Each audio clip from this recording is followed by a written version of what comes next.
Hey guys, this is Jamie. So today I want to talk about the latest, I guess, Christian Jesus-centric mobile provider, which is called Radiant Mobile, and apparently their whole focus is to make the internet more Jesus friendly and more Jesus oriented.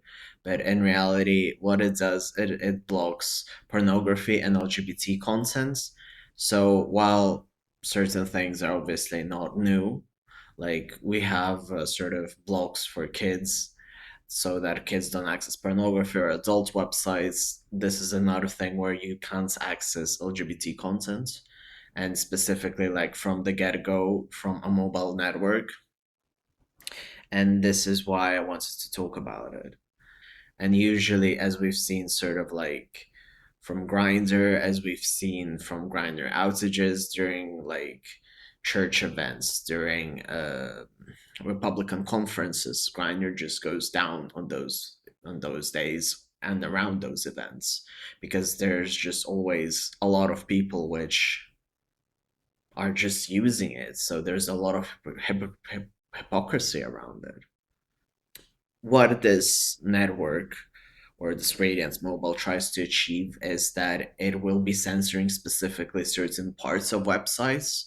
So, what I understood, for instance, let's say you have like Yale University, and what's going to happen is it's going to be blocking the parts of the LGBT part of the university. So, for instance, the homepage will be fine, like I don't know, the curriculars and etc. But all the LGBT resources or the information, all the seminars, you will not be able to see it on your phone, and that is the issue. And then when the website deems that there is too much, let's say, LGBT content on the homepage of Yale, then it will ultimately even put the whole website down. So what it does is it assesses it for like, is it enough pure? Is it Jesus safe enough? And that's the problem. And I wanted to say that this Radiance Mobile says they made a statement saying that they have the right to do it. And well, how to put this? Sure, you have the right to choose your own data and what you want to see, but there's no reason to sort of block or advocate it for other people to use it, and specifically in a factual, hateful way. And I do feel very concerned with the way the world is headed because we've also had situations with like Itch.io going down because of Australian lobbyists. And this isn't anything new because obviously we have lobbyists pretending to be more progressive and then ending up not being progressive. Like I was thinking about the situation like with people who were praising abroad like famine, and in the end it ended up being like done by a very conservative Ukrainian politician who just wanted to get in on the sort of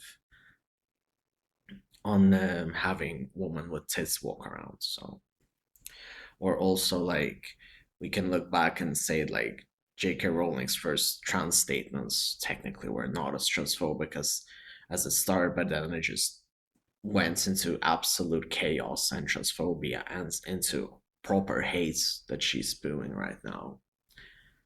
And all of this is always sort of taken under this sort of nice wrapped package of, oh, this is just our choice, this is nothing critical. But in reality, it is a horrible way to just be homophobic and transphobic to people. Like the fact that someone is developing or doing or advocating this technology and is going to not just go for the US, but go for it worldwide as they have said in their statements, and they're going to be pushing it for more churches. And if you use it, they'll be donating money to churches, which are homophobic and are, how to put this, in their same bracket of thinking. And that is the issue. The problem is that all of this can start as of like, sure, maybe you're just censoring that for some reason, but what is your ultimate goal? Like, that is the problem. Like, what do people really mean by this? And I feel like this is the the part where we need to start thinking when we see certain statements, when we see people say certain things. Like, what do they mean? What do their words actually mean? And it's just horrible because, like going back to Ichio, like we see things like that happen where it can be taken down and games can go down just because of pressure, and then you sort of appeal to MasterCard, appeal to Visa, and they're like, yeah, it's not my problem. But it is.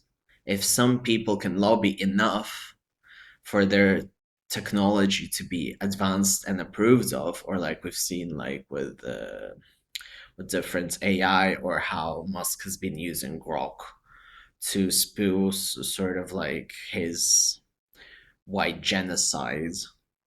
We can see that technology can be manipulated, and it can be manipulated in the worst of ways. So the fact that this technology is getting developed or is getting put in motion means that it will have an ultimate goal.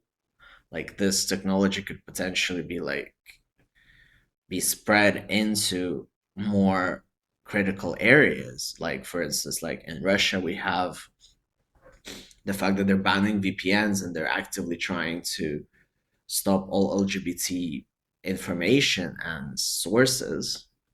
So then they can use the same thing in Russia as well. And now that they've been cracking down on VPNs and trying to make everyone not use VPNs, the same thing can happen with this provider if they start using it, which will sort of start tracking if the website is Jesus friendly enough. And that's the problem.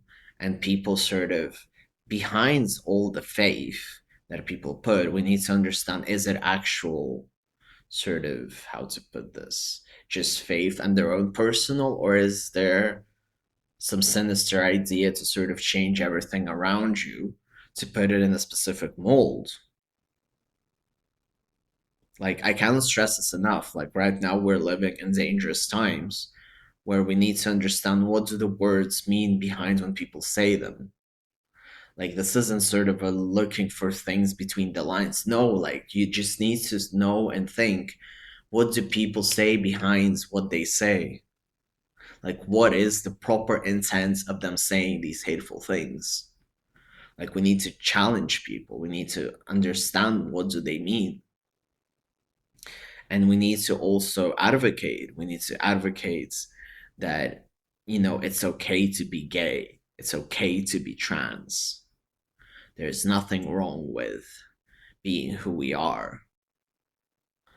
And it doesn't matter how many sort of hateful apps or technology you'll put which blocks things.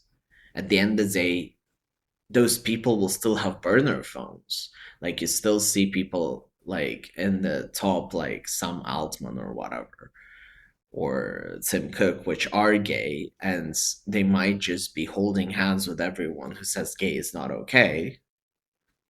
And at the end of the day, it won't matter because they'll be protected, probably because of their money, and everyone else will just be in hell, probably. Like, will be just outlawed, illegal, and with very shorty access to hormones. And that's not the way it should be.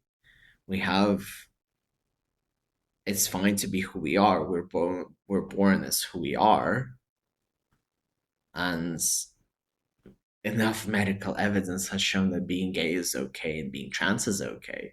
But people somehow channel all their hatred into the LGBT community because they think that it's easier to hate that and use us as a scapegoat instead of addressing like proper politicians, or like, the fact that Donald Trump's a pedophile. It's easier for them to hate a gay person than go against someone who has been feeding them all these lies. That's the problem. So yeah, And that is sort of, well, that is not just sort of, but that is what worries me. Where are we headed? What are people saying? What is gonna happen? And I know that usually I'm optimistic in my videos, but this felt very grim, and I tried to be a bit more reflective about these things. So yeah, thank you very much for watching. If you haven't heard of this, obviously feel free to share it. Have fun sharing your newfound knowledge about Radiance Mobile. If you enjoyed this video, please feel free to leave a like. I'd appreciate some engagement. Maybe one day I'll be able to get monetized. Feel free to leave a comment, and I hope you enjoyed this video. And let's hope brighter days are ahead. Thank you very much.